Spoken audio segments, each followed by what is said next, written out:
स्वागत है हमारे YouTube चैनल में। आज इस वीडियो में मैं आपको साधारण ब्याज, चक्रवृद्धि ब्याज तथा ब्याज का परिभाषा मैं यहाँ बताऊँगा और मैं साथ ही साथ साधारण ब्याज और चक्रवृद्धि ब्याज का अंतर बताऊँगा। ठीक है, देखिए यहाँ पर पहला परिभाषा मैंने लिखा है ब्याज का। तो ब्याज का परिभाषा कुछ इस प्रकार होता है।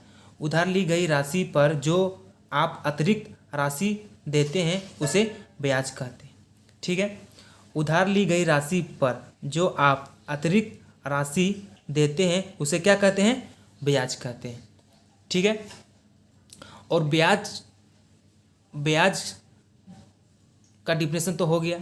ठीक है, अब देखिए साधारण ब्याज क्या होता है। यदि उधार ली गई राशि पर ब्याज की दर प्रत्येक वर्ष या महीना के लिए समान हो तो उसे क्या कहते हैं? साधारण ब्याज कहते हैं। यदि उधार ली गई राशि ब्याज की दर प्रत्येक वर्ष या महीना के लिए समान हो तो उसे क्या कहते हैं? साधारण ब्याज कहते हैं। तो साधारण ब्याज में क्या होता है कि जो ब्याज जो है ना, वो क्या रहता है, हर महीना या साल क्या होता है उसमें समान रहता है ना। यही साधारण ब्याज का डिफिनेशन। मैं इसका कुछ उदाहरण में बताता हूँ। यहाँ पर देखिए, यह क्वेश्चन है किस प्रकार है कि 200 रुपये राशि 12% हर महीना पर 2 महीना के लिए उधार ली जाती है ना। कोई लड़का है, कोई व्यक्ति है, वो क्या करता है कि 200 रुपया क्या करता है, उधार लेता है और उसको जो कितना ब्याज देना पड़ता है हर महीना, 12%। तो 2 महीने के लिए क्या होगा उसका उधार, कुल उसको कितना देना पड़ेगा। तो ये देखिए, पहला महीने के लिए क्या होगा, यहाँ होगा 200 प्लस, और जो अब वो क्या करेगा, ब्याज देगा कितना का, 200 में 12% तो कितना होगा, 24 रुपया होगा। तो कुल कितना होगा पहला महीने के लिए, तो 224 रुपया होगा।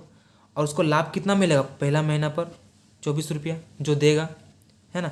इसी प्रकार मैंने दूसरा का निकाला। यहाँ पर दूसरा महीना के लिए देखिए, तो पहला महीना 224 हुआ, मान लो उसने नहीं दिया।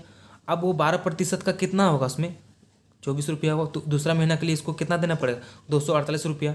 तो दूसरा महीना पर कितना उसका होगा लाभ, 24 रुपया। तो देखिए पहला महीना और दूसरा महीना पर क्या हुआ, लाभ सेम हुआ, है ना। यही डिफिनेशन में बोला जा रहा है। तो टोटल कुल कितना लाभ होगा, 48 रुपया, है ना। अब देखिए चक्रवृद्धि ब्याज का परिभाषा। यदि उधार ली गई राशि ब्याज की दर प्रत्येक वर्ष या महीना के लिए क्या समान ना हो तो उसे चक्रवृद्धि ब्याज कहते हैं। ठीक है, अब देखिए इसका उदाहरण, चक्रवृद्धि ब्याज से प्रश्न। 200 रुपये राशि 12% हर महीना पर 2 महीना के लिए उधार ली जाती है। तो ठीक है, तो पहला महीना पर उसको कितना देना पड़ेगा, है ना, कितना होगा चक्रवृद्धि ब्याज का। देखिए यहाँ पर क्या, पहला महीना बराबर कितना है, 200 रुपया। वो 200 रुपया का 12% कितना होगा, 24 रुपया। तो कुल उसको पहला महीना पर कितना देना पड़ेगा, 224 रुपया। अब उस पर लाभ कितना होगा, 24 रुपया। मान लो किसी कारण वो पहला महीना पर नहीं दे पाया तो दूसरा महीना पर क्या होगा, यहाँ तो 224 रहेगा, लेकिन यहाँ पर जो है वो 12% अब 200 में नहीं देगा, 224 रुपया पर देगा। तो वो कितना होगा, 26.88 रुपया क्या करना पड़ेगा उसे, अब देना पड़ेगा। तो कुल उसको इतना देना पड़ेगा। तो यहाँ पर क्या हुआ कि चक्रवृद्धि ब्याज में हर महीना क्या होता है या साल में अलग अलग होता है। पहला साल के लिए अलग होगा, दूसरा साल के लिए अलग होगा ब्याज, बस इसी में यही अंतर होता है। ठीक है, आज का वीडियो यही समाप्त करता हूँ। धन्यवाद। ठीक है चल रहा है।